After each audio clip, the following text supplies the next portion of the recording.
Nah, yang hilang dari peradaban modern adalah Allah itu tidak begitu hadir di hati kita. Saya sering cerita di mana-mana, teks hadis itu sebenarnya berbunyi gini, ini hadis sahih.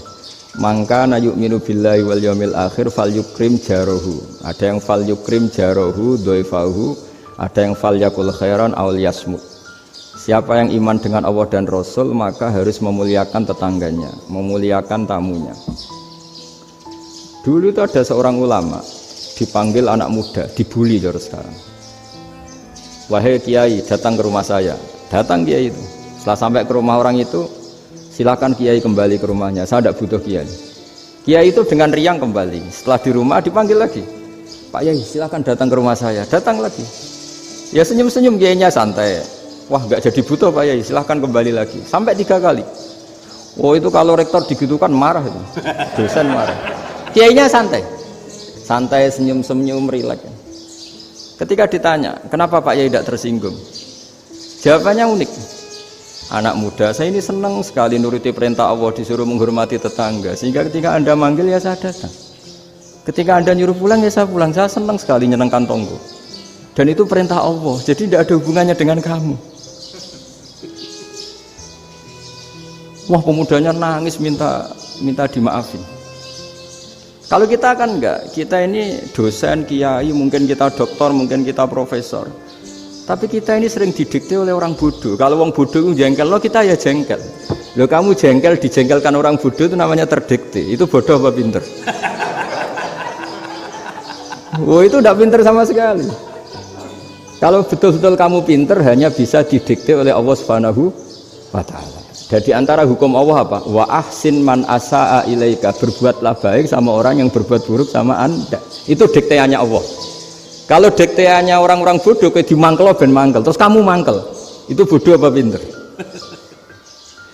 Nah, problem kita kekinian adalah wong pinter wong bodoh itu podo-podo bisa didikte oleh sekelilingnya.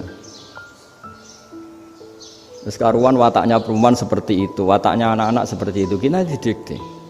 Anak-anak jengkelin kita mangkel, berarti kita didikte oleh orang bodoh. Makanya agama itu unik, kadang ngendikan wa ahsin man asa'a ilaika, kadang wasil man qata'aka, sambunglah orang yang memutus kamu. Karena dengan demikian kita hanya didikte oleh Allah Subhanahu wa Ta'ala, bukan didikte oleh hukum sosial. Cara Jawane nak ngapiki tangga sing apik akeh tunggale. Berbuat baik sama yang berbuat baik pada kita itu, mbok orang fasik ya seperti itu, maling ya seperti itu, sama. Tapi kalau berbuat baik sama orang yang berbuat jelek sama kamu itu baru luar biasa. Dan memang teksnya hadis wa ahsin man asa'a ilaika, berbuat baiklah sama orang berbuat buruk sama kamu. Jadi nggak boleh orang didikte. Makanya ngaji di sini diantaranya saya akan cerita dalam sebuah hadis sahih, dalam hadis hasan yang diriwayatkan Imam Tirmidzi, ada kalimat dari Rasulullah SAW. Dawe Nabi, la takunu imma'atan taquluna in ahsanan nasu ahsanna wa in dzalamu dzalamna walakin watti'u anfusakum in ahsanan nasu an tuhsinu wa in asa'u alla tadzlimu.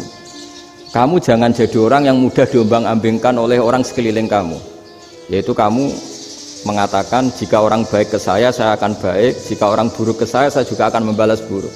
Itu namanya Anda didikte. Tapi berkomitmenlah kamu akan berbuat baik meskipun orang lain berbuat buruk. Nah sekarang logika sosialnya begini, kalau di Indonesia itu ada 1000 kiai, ada 1000 profesor yang ingin membenahi Indonesia, rata-rata orang awam itu semau gue, terus mereka mendikte kita, perilakunya nggak simpatik, perilakunya jengkelin, terus 1000 profesor ini ikut jengkel, itu kira-kira jadi solusi apa goblok bareng? Sama 1000 kiai ini ikut jengkel, ini jadi solusi apa goblok bareng? Goblok bareng. Nah problem sekarang kita ini biasa didikte orang bodoh. Nah makanya ciri khas orang muslim itu kata Nabi, mangkana yu'minu billahi wal yaumil akhir. Jadi baik tetangga karena perintahnya Allah dan Rasul. Pentingnya apa? Bedanya karena berbuat baik ini perintahnya Allah, mbok tonggo apik lah kita tetap apik karena perintahnya Allah dan Rasul.